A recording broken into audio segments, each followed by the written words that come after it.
그리스도인들이 틀림없이 알아야 하는 것이 있습니다. 다 몰라도 이 한 가지만은 분명히 알고 있어야 하는데, 그게 뭐냐? 예수 그리스도의 십자가입니다.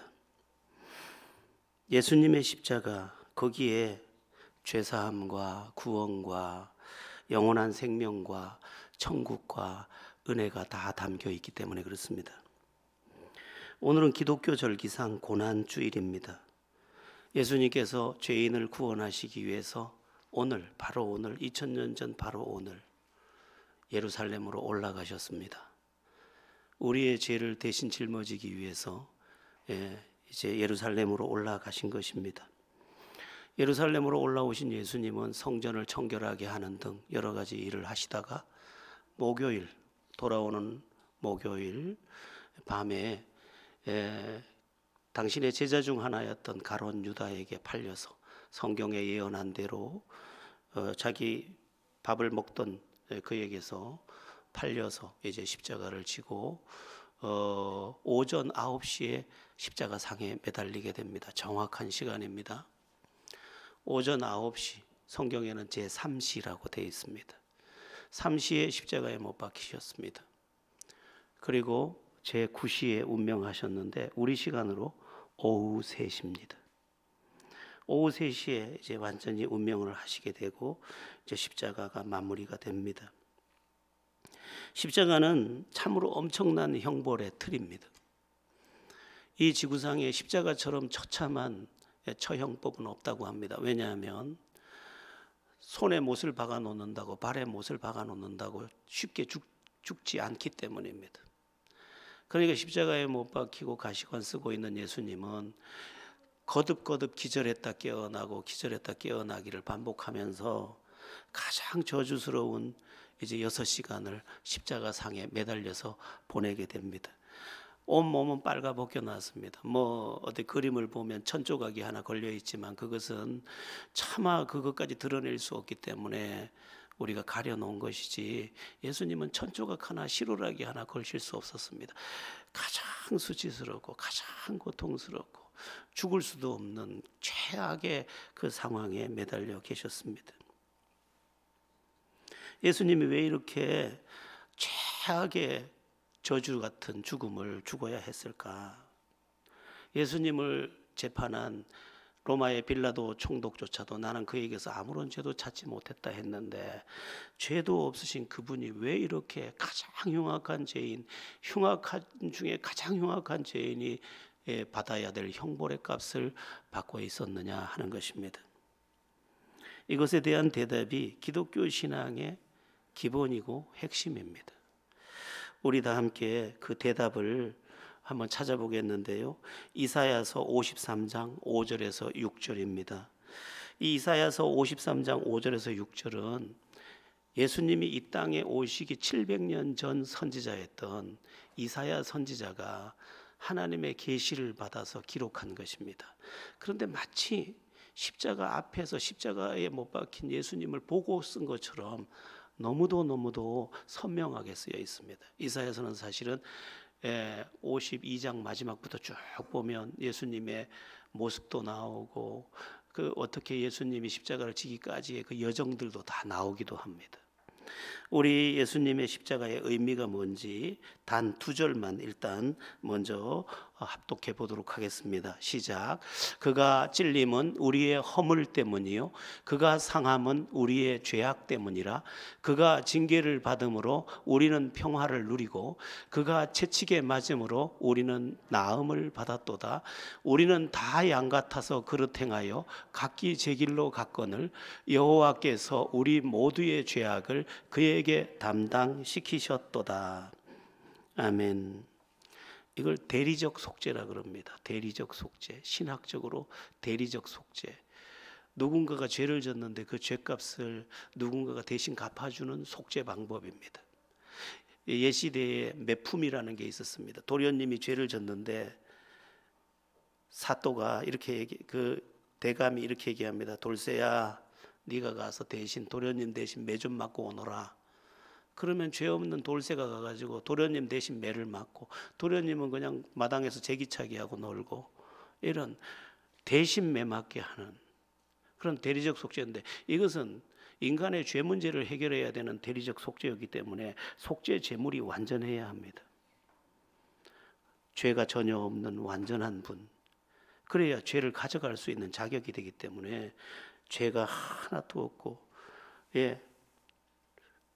조상으로부터 물려받은 죄도 없는, 그래서 예수님은 탄생부터 육신의 족보로 태어나지 않고 성령으로 잉태하여 동정녀 마리아에게 남으로 육신의 계보에서조차도 죄가 없는 그러한 속죄 제물로 보라 세상 죄를 지고 가는 하나님의 어린 양이로다.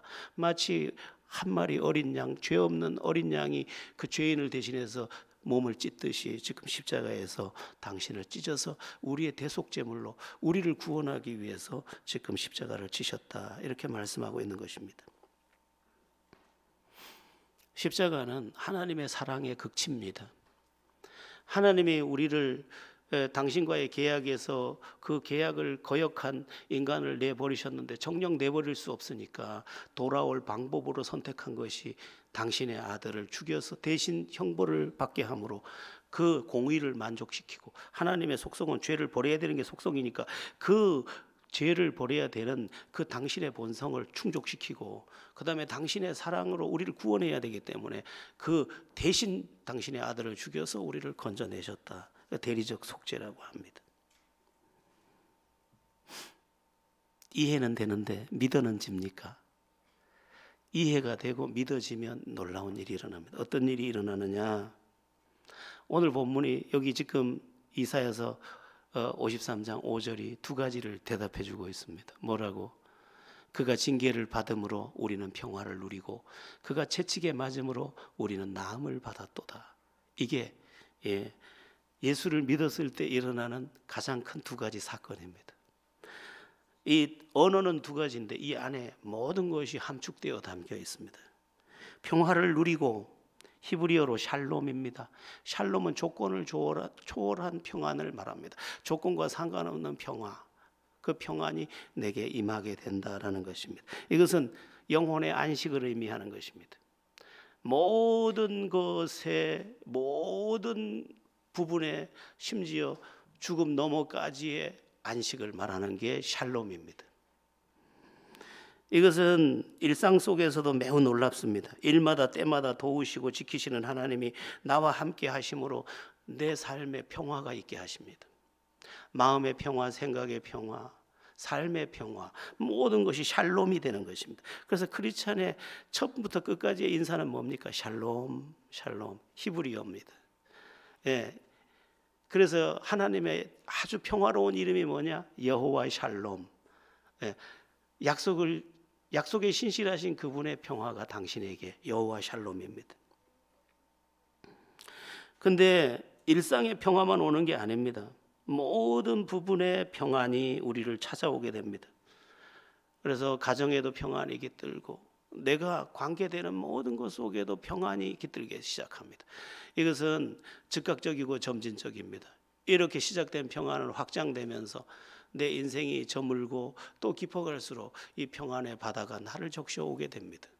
그래서 크리스찬은 뭘 합니까? 늘 감사합니다, 찬양합니다, 경배합니다, 영광 돌립니다.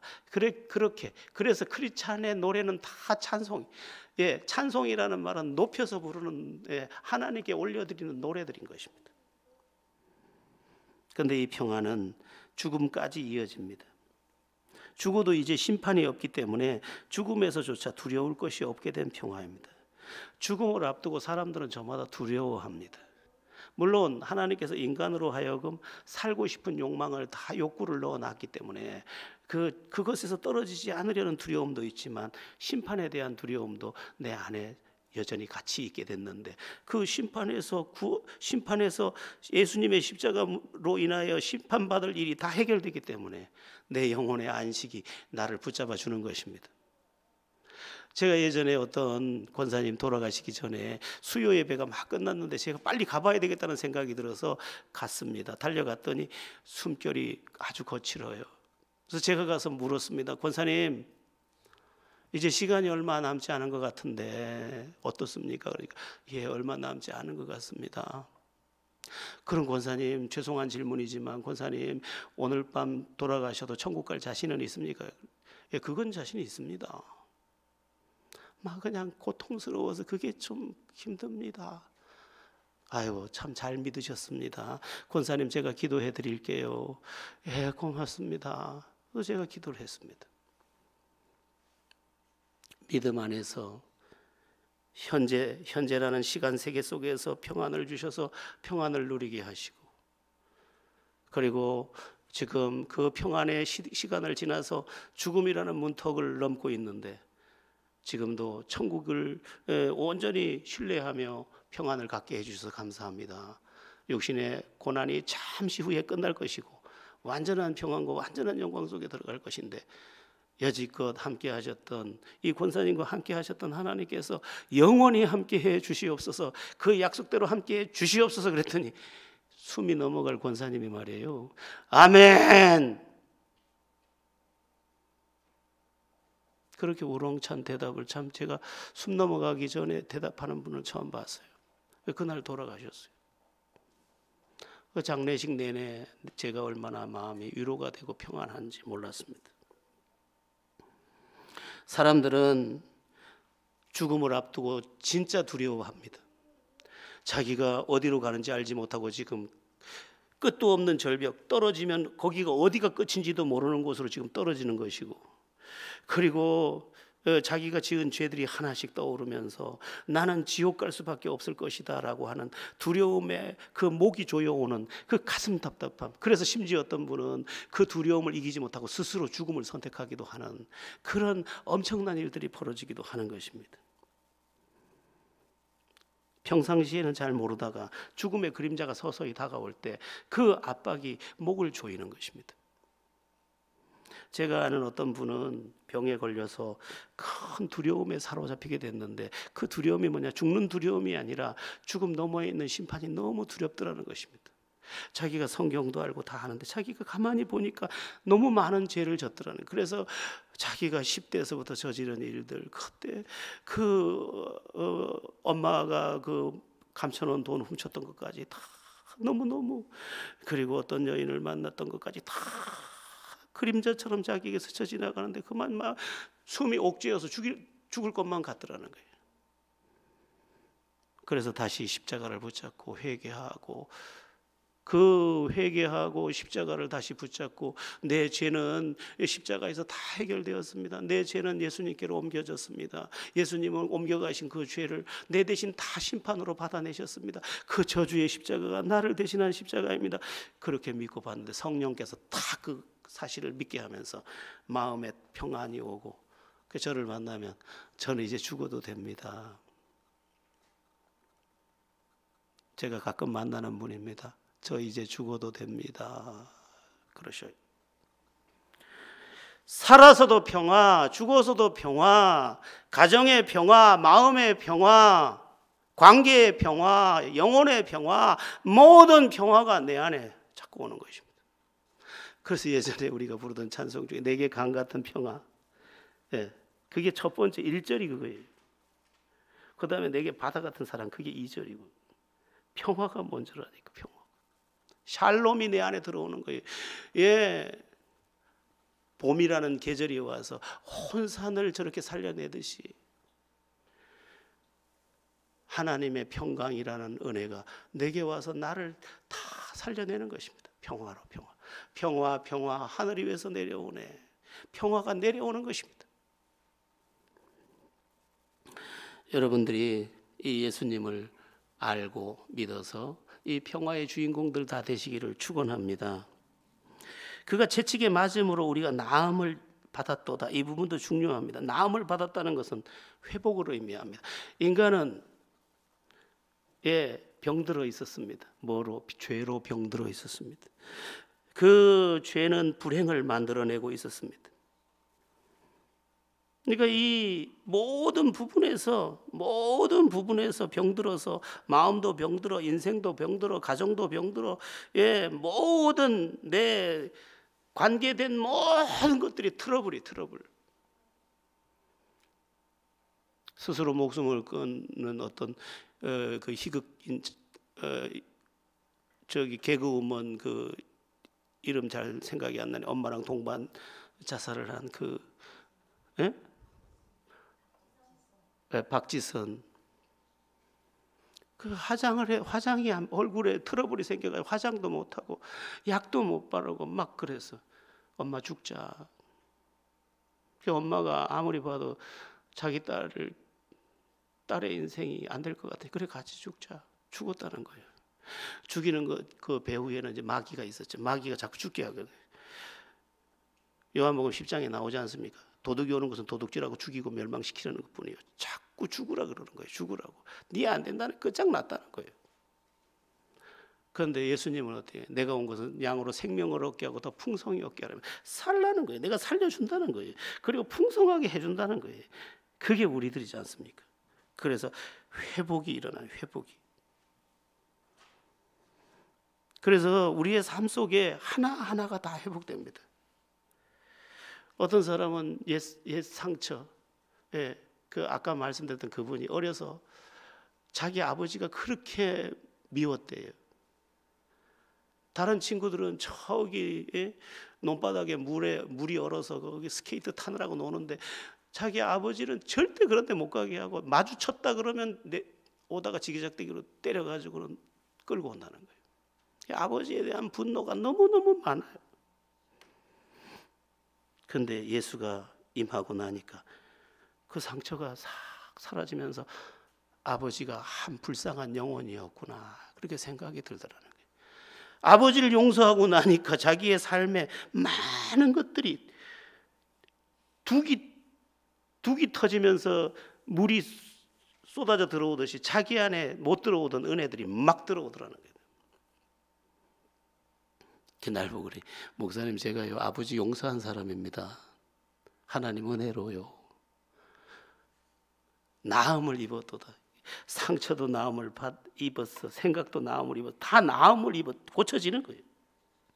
입술도 고쳐지니까 말 한마디도 그렇게 예쁘게 하니까 복이 그냥 오는 거지. 복이. 다 나음을 받는다니까요. 우리 입 끝에도 얼마나 독이 많은지 압니까? 무섭습니다. 그 독이 다 사라져 버리는 거예요. 어느 사람이 독사에 물렸는데 너무 저거해서 자기가 독사를 확 물면 독사가 죽더라는 거예요. 독사 독보다 사람 독이 더 세다는 거예요. 그런데 십자가가 자기 안에 들어오고 십자가의 은혜가 자기 안에 들어오고 나니까 독이 사라져 버려요. 독이 사라지니까 내 인생에 독이 안 자라는 거예요. 나음을 받는 예수님의 십자가를 믿어서 나음을 받는 여러분들 다 되기를 축원합니다. 예수님은 엄밀히 말해서 죽으러 오신 분입니다. 이 땅에 왜 오셨느냐? 나를 대신해 죽으러 오셨대요. 오늘 본문 11절을 한번 보시면 오늘 본문을 한번 띄워주시면 이렇게 되어 있습니다. 나는 선한 목자라. 선한 목자는 양들을 위하여 목숨을 버리거니와. 나 목숨 버리러 왔다는 거예요. 15절도 한번 보십시오. 15절을 보시면 아버지께서 나를 아시고 내 아버지를 아는 것 같으니 나는 양을 위하여 목숨을 버리노라. 나 죽으러 왔다는 거예요. 왜 죽냐? 나 살리려고 당신 죽으려고 왔다는 거예요. 우리나라 역사에서 일본과 연결된 불행한 역사가 참 가슴 아픈 게 많은데요. 여기 마산, 통영 이쪽 사람들이 일본으로 많이 사로잡혀 갔었습니다. 근데 제가 그 역사 책을 좀 읽다가 너무 가슴 아픈 장면을 하나 봤습니다. 그게 뭐냐면 일본으로 잡혀가서 거기서 성실하고 진실하게 자기가 이제 섬기게 된 그 주군을 목숨을 걸고 이제 섬기는 겁니다. 하도 충성되니까 이제 자기를 가신으로 인정해가지고 논밭을 이제 하사한 겁니다.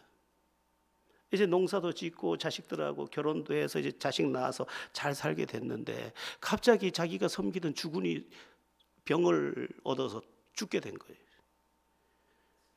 마산 사람이었는데 그러니까 이 사람이 어떻게 했느냐?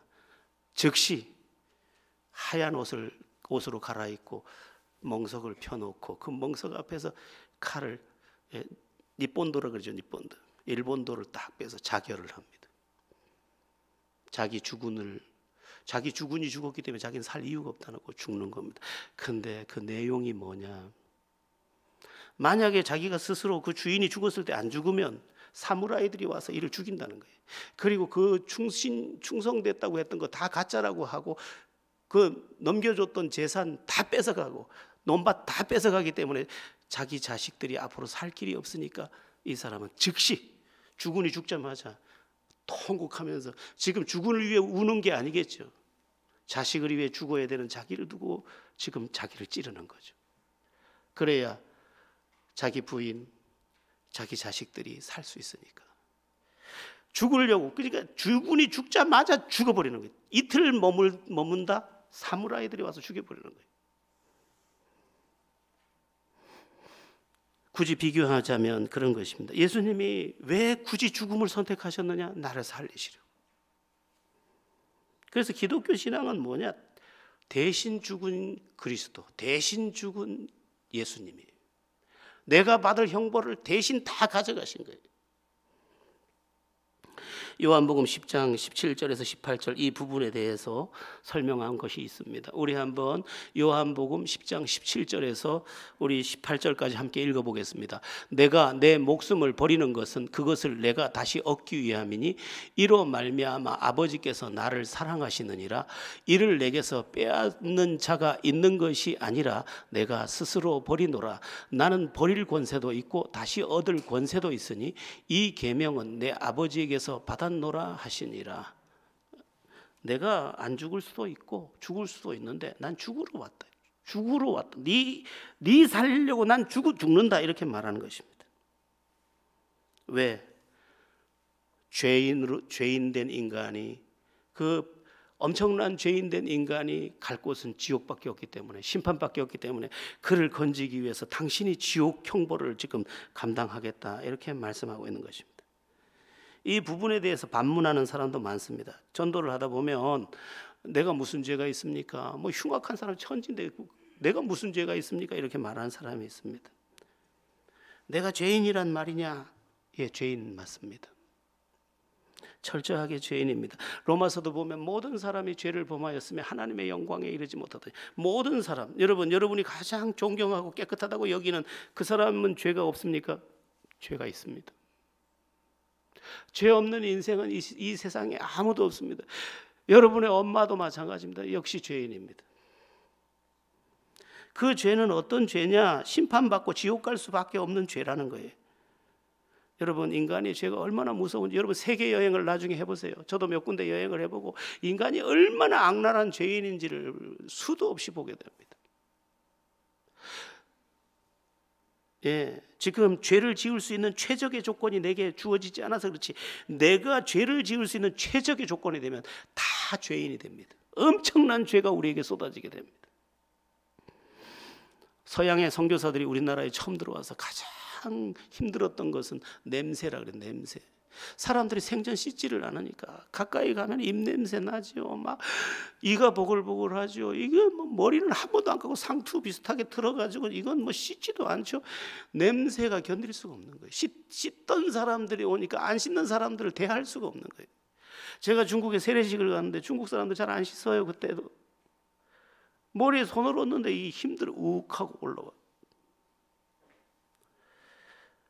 그러니까 좀처럼 씻지 않으니 그 냄새가 얼마나 역겹겠습니까? 그러나 조선 사람들은 서로 몰라요. 왜?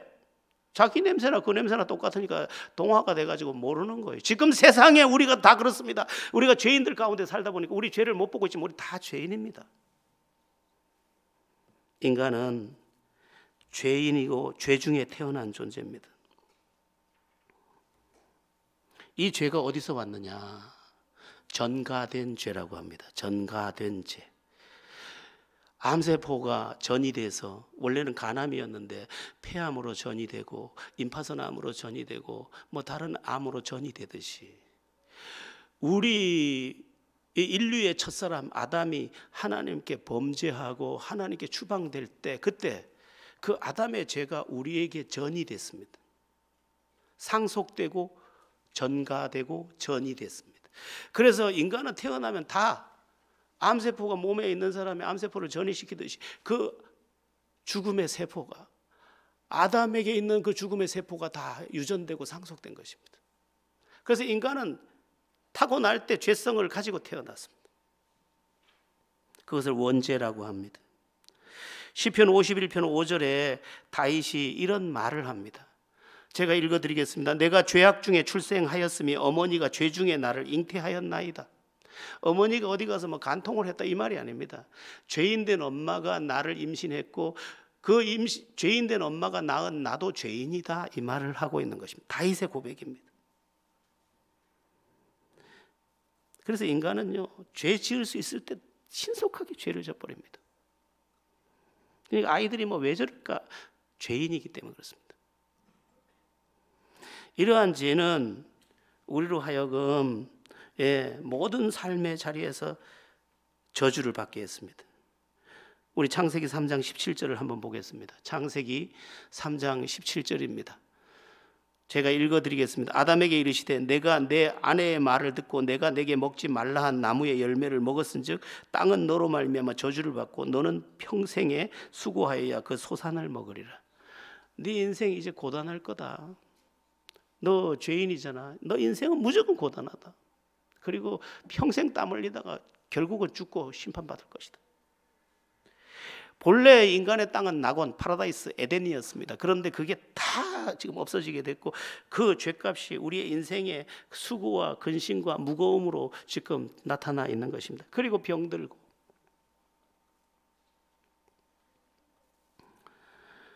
이러한 원죄, 우리 안에 있는 죄성은 여러 가지 죄악의 형태로 나타나는데 갈라디아서 5장 19절에서 21절을 한번 보겠습니다. 한 예입니다. 이거는 우리 함께 읽어보겠습니다. 육체의 일은 분명하니 곧 음행과 더러운 것과 호색과 우상숭배와 주술과 원수 맺는 것과 분쟁과 시기와 분냄과 당짓는 것과 분열함과 이단과 투기와 술취함과 방탕함과 또 그와 같은 것들이라. 전에 너희에게 경계한 것 같이 경계하노니 이런 일을 하는 자들은 하나님의 나라를 유업으로 받지 못할 것이요. 여러 가지 죄가 나옵니다. 음행, 더러움, 호색, 우상숭배, 또 비뚤어진 감정, 무절제한 생활, 말로 짓는 죄, 마음의 태도, 행동으로 짓는 죄, 뼛속까지 있는 죄가 뭘 해도 죄를 쏟아낸다는 거예요. 심지어 창세기 4장 7절에 보면 죄의 소원은 네게 있으나 너는 죄를 다스릴지니라. 죄를 소원하는 존재가 인간이라는 거예요. 그러니까 가르쳐서 구원할 수 없을 만큼 철저하게 죄인된 인간을 건지시기 위해서 당신이 대신 죽는 방법이 없기 때문에 대리적 속죄로 당신을 제물로 내어주신 것입니다. 그리고 요한복음 19장 30절에서 다 이루었다. 십자가에서 하신 말씀입니다. 십자가에 7마디 있지 않습니까? 그 중에 하나 다 이루었다.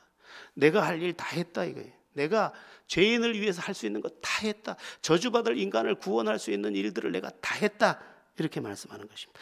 너희가 이제 해야 할 일이 남아있는데 그게 뭐냐? 우리가 믿는 것입니다. 그러면 우리가 큰 놀라운 은총을 누리는 방법이 뭐냐? 예수님의 십자가가 내 안에 효력을 발생해서 평강을 주고 나음을 있게 해서 현재와 미래와 또 과거 문제, 과거의 상처까지 다 해결하고 내세까지 다 해결하는 그 은혜에 이르는 길이 뭐냐? 믿음.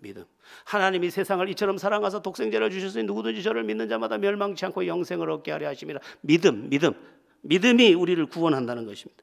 우리가 다른 방법으로 우리가 하나님 우리를 구원해 주세요 하고 뇌물을 바쳐가지고 우리를 구원을 할 수 있을 정도가 되지 않고 그분이 이루어 놓은 것을 믿음으로 선물로 받아들여서 우리 안에 구원이 이루어진다는 것입니다. 이 구원을 이 믿음을 구체적으로 구원에 이르는 믿음을 구체적으로 두 가지만 말씀드리겠습니다. 우리 먼저 요한복음 1장 12절을 합독해 보겠습니다. 요한복음 1장 12절입니다. 합독합니다. 영접하는 자 곧 그 이름을 믿는 자들에게는 하나님의 자녀가 되는 권세를 주셨으니. 영접하는 게 첫 번째입니다. 예수님을 구세주로 영접하는 게 믿는 겁니다. 예수님을 구세주로 믿는 거, 영접하는 것. 뭐라고요? 영접하는 것. 두 사람이 졸아서 내가 물어보는 겁니다. 영접하는 겁니다. 여러분 참 이상해요. 술을 먹으면 술에 취해요. 그렇죠? 휘청휘청합니다.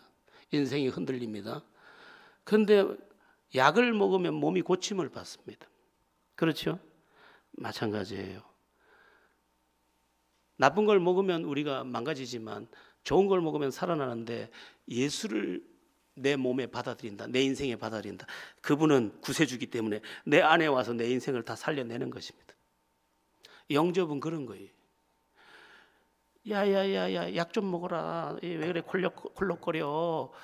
아우, 난 쓴 거 싫어요. 먹어. 그래서 먹었더니 아침에 일어나니 콧물이 그치고 컬럭컬럭이 다 그쳐서 건강한 몸으로 학교 갈 수 있는 것처럼, 예수를 믿는 것이 쉽지 않지만 그분을 내 안에 영접해서 모셔드리고 그분을 구세주로 받아들였더니, 구세주 대신 그분이 내 안에 들어와서 약효보다 더한 효력을 발생하면서 나를 사망에서 생명으로 옮겼느니라.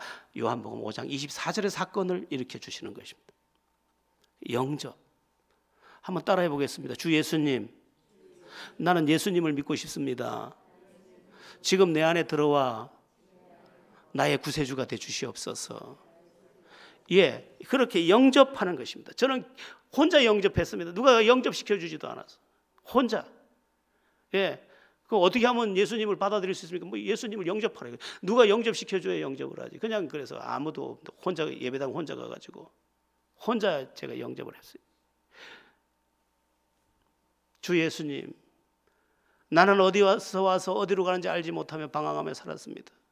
지금 이 시간 십자가에서 못 박히시고 몸 찢으셔서 나의 허물을 대신해서 채찍맞고 죽으신 그 십자가의 예수가 나의 죄를 대신한 것임을 믿습니다. 나는 예수님을 믿고 싶습니다. 예수님, 지금 내 안에 들어오셔서 나의 구세주가 되주시옵소서. 더 이상 방황의 삶을 살지 않게 도와주시옵소서. 영원토록 주님과 함께 살겠습니다. 뭘 시키든 그대로 하겠습니다. 이러면서 혼자 영접했어요. 그런데 막 불이 쑥 들어오더라고요. 불이. 마음에 불이 쑥 들어오더라고요. 그래서 거울을 봤더니 거울에 비춰진 내 얼굴에 눈빛이 딱 달라져 버렸어요. 눈이 달라졌더라고요. 내 눈이 달라졌어요. 그리고 내 안에 이상한 불길이 치솟기 시작하는 거예요. 내 삶의 궤도가 재수정되는 거죠. 예전에 오로지 죽어도 돈, 그게 이제 바뀐 거예요. 바뀌더라고요. 나의 인생이 바뀌었어요. 여러분은 예수님을 구세주로 영접했습니까? 그분이 들어오시면 그분이 구세주기 때문에 나를 자꾸 건져낼 겁니다. 나쁜 성품에서도 건져내고 나쁜 생각에서도 다 건져낼 것입니다. 왜? 그리고 지옥에서도 건져낼 것입니다. 왜? 지옥에서 건지려고 오셨기 때문에. 지옥에서 건지려고 내 대신 죽으셨기 때문에. 오늘 고난주일, 오늘이 바로 예수님이 그 십자가를 지러 오신 날 아닙니까? 그 예수님을 나에게 영접해서 모셔드리는 것입니다. 죄사함과 구원에 이르는 믿음의 길, 두 번째, 로마서 10장 9절 10절입니다. 로마서 10장 9절 10절 한번 읽어보겠습니다. 시작. 내가 만일 내 입으로 예수를 주로 시인하며 또 하나님께서 그를 죽은 자 가운데서 살리신 것을 내 마음에 믿으면 구원을 받으리라. 사람이 마음으로 믿어 의에 이르고 입으로 시인하여 구원에 이르느니라. 마음으로 믿고 입으로 시인하라, 이렇게 말씀하고 있습니다. 어제 우리 결혼식이 있었지요. 결혼식을 어떻게 합니까? 마음으로 사랑하고 입으로 고백해서 이제 성사시키는 겁니다. 이제 주례가 묻죠. 당신은 기쁠 때나 슬플 때나 어쩌고 저쩌고 해서 사랑함께 하겠습니까? 네. 이렇게 이제 하는 거죠. 신부는 그날 또 조신하게 또 네. 목소리 크게 네 이렇게 해가지고 이제 두 사람이 자기의 사랑을 이제 확인하였습니다. 두 사람 부부된 것을 내가 성부와 성자와 성령의 이름으로 공포합니다. 그래서 이제 결혼이 성사가 되는 거예요. 그것과 똑같습니다. 예수님을 나의 구세주로 마음으로만 믿는 게 아니라 입술로 시인하는 것입니다. 언제? 대체로 세례식 때. 그리고 내 입술의 고백을 사람과 하나님 앞에서 고백하는 것입니다. 나는 예수님을 구세주로 믿습니다. 그분은 내 죄를 대신해 십자가에 못 박혀 죽으셨습니다. 내 저주를 모두 가져가셨습니다. 나는 이제 사망에서 생명으로 옮겼습니다. 나는 그분을 내 구세주로 영접했습니다. 영원토록 그분과 함께 살겠습니다. 이렇게 고백하는 그 신앙, 거기서부터 우리가 구원에 이르는 신앙인이 된다 이 말입니다. 그 여러분 말 고백이 매우 매우 중요합니다. 이 말에는 매우 놀라운 힘이 있습니다. 믿습니다 하면 믿어지고 안 믿습니다 하면 안 믿어지고 이상합니다 이게. 그래서 긍정의 말을 가진 사람이 굉장히 긍정의 삶을 정복할 수 있습니다. 그건 왜 그래? 이렇게 자꾸 왜라는 단어를 섞으면 이상하게 인생이 왜 그런지 모르게, 왜 안 되는지 모르게, 왜 뒤틀리는지 모르게 자꾸 뒤틀려버려요. 왜라는 단어를 쓰는 게 안 좋습니다. 그렇습니까? 좋네요. 그렇게 됐으면 좋겠습니다. 이 단어가 무진장 좋은 단어입니다. 저는 항상 언어를 긍정적인 언어, 되는 언어를 자꾸 쓰려고 합니다. 왜? 이 언어가 가서 그것을 해내거든요. 나쁜 언어를 쓰니까 이 언어가 가서 그것을 나쁜 걸 물고 와버리는 거예요. 입에서 나간 것을 우리가 되돌려 봤거든요. 그런데 예수를 구세주로 인정하고 마음으로 믿었던 것을 입으로 시인했더니 구원에 이르느니라, 구원에 이르느니라. 여러분 입술 조심하세요.